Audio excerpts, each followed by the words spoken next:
皆さんこんにちは。間違い探し教室へようこそ。間違い探しは見る、比べる、考えるを一気に使う脳トレです。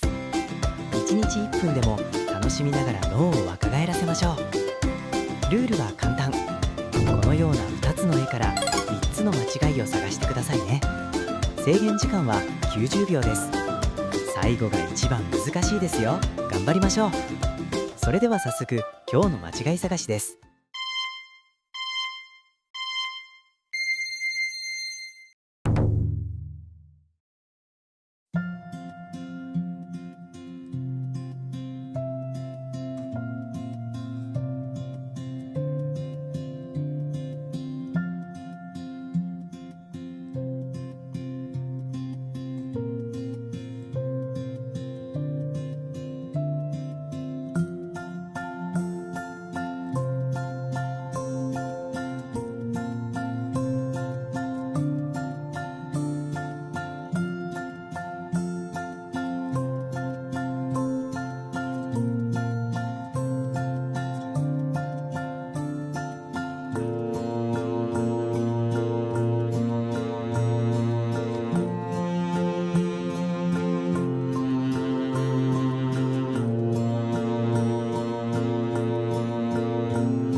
いかがでしたか？